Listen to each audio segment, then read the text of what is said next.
जय हिमालय, जय भारत। हिमालयी लोग यूट्यूब चैनल में आपका स्वागत है और मैं हूं जर्नलिस्ट डॉक्टर हरीश चंद्र लखेड़ा। पड़ोसी देश नेपाल ने 100 रुपए के नए नोट पर विवादित क्षेत्रों को अपने देश का हिस्सा दिखाने वाला नक्शा छापने का फैसला किया है। यानी नेपाल के 100 रुपए के नए नोट में जो नक्शा होगा उसमें भारत के 3 क्षेत्र लिपुलेख, लिम्पियाधुरा और कालापानी को भी दिखाया जाएगा। यह फैसला नेपाल का चौंकाने वाला है। इसी पर मैं बात करूंगा, लेकिन तब तक आपसे अनुरोध है कि इस चैनल को सब्सक्राइब अवश्य कर दीजिए। भारत और नेपाल लगभग 1850 किलोमीटर की सीमा साझा करते हैं। यह सीमा भारत के 5 राज्यों सिक्किम, पश्चिम बंगाल, बिहार, उत्तर प्रदेश और उत्तराखंड से गुजरती है। नेपाल ने 18 जून 2020 को अपने देश का नया पॉलिटिकल मैप जारी किया था। उसमें लिपुलेख, लिम्पियाधुरा और कालापानी को नेपाल का हिस्सा दिखाया गया था, जबकि ये भारत के पास है।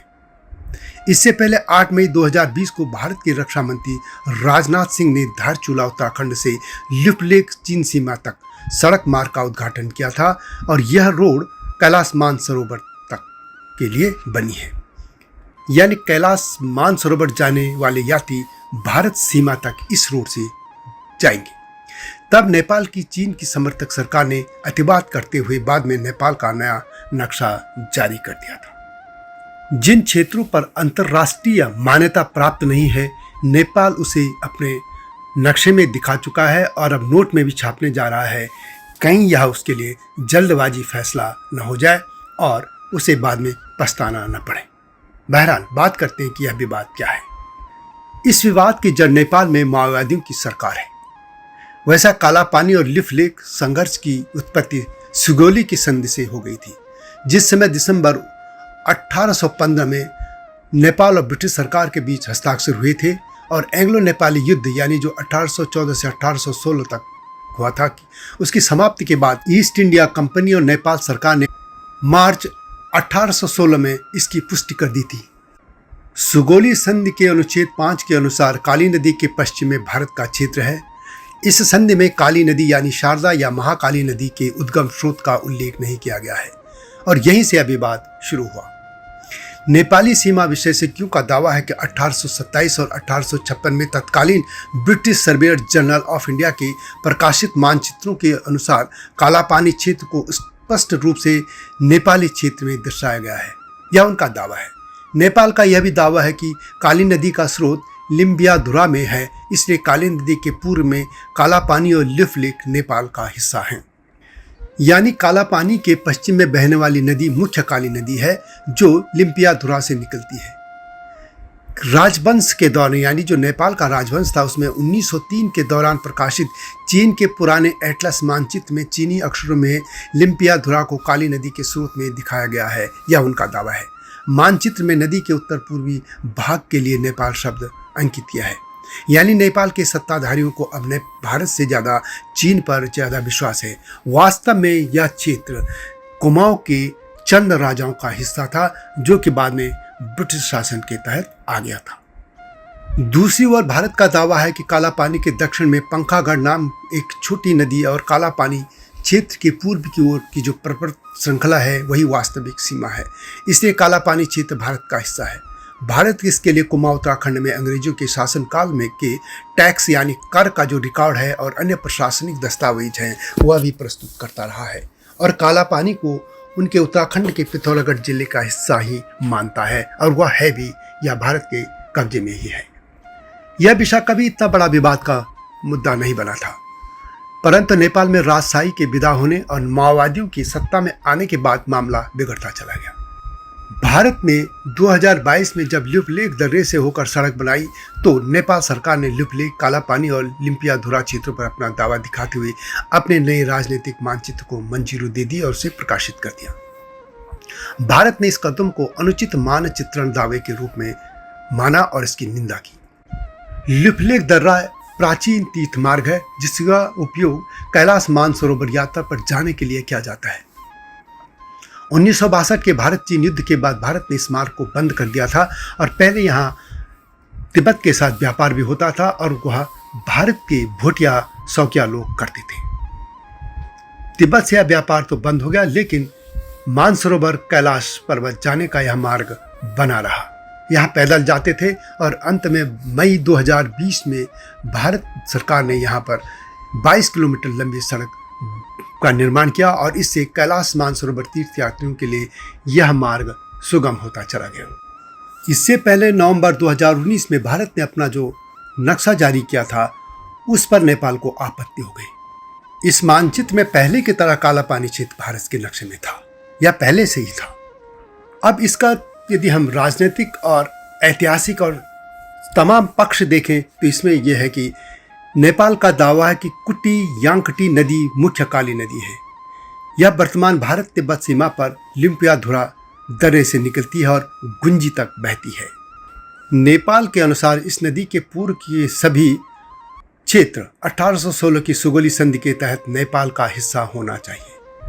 अतः नेपाल सीमा गुंजी से लिम्पियाधुरे दर्रे तक जानी चाहिए। काला पानी नेपाल, भारत, तिब्बत, ट्राई जंक्शन और लिफ लेक दर्रा सहित इसके पूर्व का क्षेत्र नेपाल में होना चाहिए। यह नेपाल का दावा है। दूसरी तरफ भारत के पास जो प्रमाणिक दस्तावेज हैं उसके तहत 1879 के ऐतिहासिक मानचित्रों को देखें और 1830 के भी पिथौरागढ़ जिले के प्रशासनिक जो रिकॉर्ड हैं उसमें यह क्षेत्र भारत के तहत है, यानी ब्रिटिश कुमाऊं का हिस्सा था। भारत का कहना है कि कुट्टी यांकटी तो काली नदी की एक सहायक नदी है, जबकि वह काली नदी है ही नहीं। काली नदी काला पानी से गुंजी तक बहती है, जहां वह कुट्टी यांकटी नदी से मिलती है और वहां से संयुक्त नदी से, जिसे अभी भी काली नदी के नाम से जाना जाता है, वह दक्षिण की ओर बहती है। काली नदी से नीचे की ओर भारत नेपाल सीमा काली नदी के केंद्र में विभाजित है, जो कि वर्तमान में भी यह सीमा को बनाती है।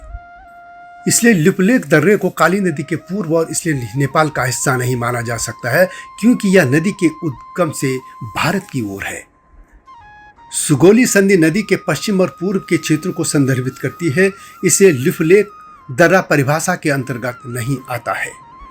1830 के प्रशासनिक रिकॉर्ड से पता चलता है कि काला पानी से आगे का क्षेत्र और लिपुलेख दर्रा भी शामिल है, जहां पिथौरागढ़ जिले के तहत शासित किया जाता रहा है, यानी वह पिथौरागढ़ जिले के तहत वहां शासन चलता था।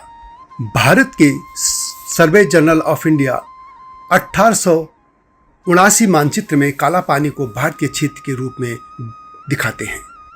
यह कह सकते हैं कि सर्वे जनरल ऑफ इंडिया 1879 में के जो मानचित्र है उसमें यह भारत का हिस्सा है और आज का जो मानचित्र है वह इसी मानचित्र पर आधारित है।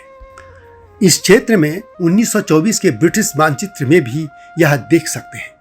यह 1879 के समान है और काला पानी और लिपुलेख दर्रे को भारतीय क्षेत्र के हिस्सों के रूप में दिखाता है। इससे पहले 1827 गढ़वाल कुमाऊं का मानचित्र, जिसमें कुटी यांकटी नदी को काली नदी के रूप में चिन्हित किया गया है, यह 1816 और 1856 के बीच के बनाए मानचित्रों में से एक है और इसीलिए नेपाली अपना दावा करते हैं, जबकि उसके बाद के तमाम जो मानचित्र हैं उसमें ये भारत का हिस्सा दिखाए गए हैं।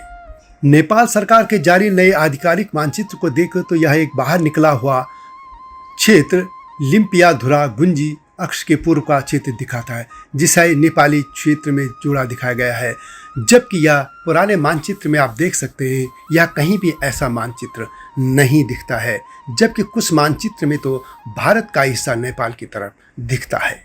इससे साफ है कि नेपाल का दावा गलत है, झूठा है। जानने लायक है कि पहले नेपाल काला पानी क्षेत्र पर ही दावा करता रहा है। इसमें मात्र 62 वर्ग किलोमीटर क्षेत्र था, परंतु अब 355 वर्ग किलोमीटर पर नेपाल दावा करने लगा है। यानी 1990 से पहले सीमा विवाद छोटे से 62 वर्ग किलोमीटर क्षेत्र में था, जबकि माओवादियों के सत्ता में आने के बाद विवाद का क्षेत्र बढ़कर 355 वर्ग किलोमीटर तक बढ़ गया है। यानी जिस तरह से चीन अपनी हरकतें करता है, नेपाल भी उसी तरह की, ये जो नेपाल की माओवादी सरकार है वह भी वही करने की कोशिश कर रही है। वास्तव में इस विवाद को यदि हम देखें तो वहाँ से निकलने वाली दो नदियाँ, जिनमें से काली नदी कौन है, इसी पर विवाद है। अंतर्राष्ट्रीय मानक की तरफ से देखें तो यह देखा जाता है कि नदियों की धाराओं में जो सबसे लंबी धारा होती है उसको उसका मुख्य रूप मान लिया जाता है। यह एक मानक के तौर पर लिया जाता है, परंतु हर जगह ऐसा नहीं है। यदि हम भारत में ही देखें तो गंगा की जो लंबी धारा है वह अलकनंदा है, लेकिन गंगा के स्रोत के तौर पर यदि हम देखें तो उसे भागीरथी यानी गंगोत्री गोमुख माना जाता है, जबकि यह छोटी धारा है। इसी तरह उत्तरी अमेरिका की मिसिसिपी नदी का भी मामला है। वहाँ पर उसकी 2 धाराएं हैं, मिसौरी नदी और ओहियो नदी, और उसका उद्गम क्षेत्र भी उसे माना गया है जो नदी छोटी लंबाई की है। विश्व में इस तरह के बहुत से उदाहरण हैं नदियों के, और यहाँ पर जो नेपाल सीमा पर है काली नदी है, उसका उद्गम स्थल भी वही है जो कि प्राचीन समय से भारत और नेपाल की सीमा के लोग मानते रहे हैं। लेकिन काठमांडू में बैठी माओवादियों की सरकार इस छोटे से मामले को बहुत बड़ा विवाद बनाने की ओर बढ़ रही है, जबकि इससे नुकसान नेपालियों का ही होना है, न कि भारत का। वीडियो कैसे लगी कमेंट में अवश्य लिखें। इस वीडियो का पॉलिटिकल जो भी मुद्दा है उसे मैं अपने दूसरे चैनल STV में ला रहा हूँ, वहाँ भी अवश्य दिखेगा, और दोनों चैनलों में बहुत सी वीडियो इस विवाद पर होंगी, अवश्य देखिएगा। और वीडियो को शेयर भी कीजिए, लाइक भी कीजिए, और दोनों चैनलों को सब्सक्राइब करना न भूलना। मिलता हूँ जल्दी ही, तब तक जय हिमालय, जय भारत। हिमालय पे पेड़ हो तो गीत गाएंगी नदियाँ, गीत गाएंगी नदियाँ। पेड़ों पे चिड़िया है तो गीत गाएंगी नदियाँ, पेड़ों पे चिड़िया है तो गीत गाएंगी नदियाँ। माँ की लोरी जैसे होते हैं नदियों के गीत।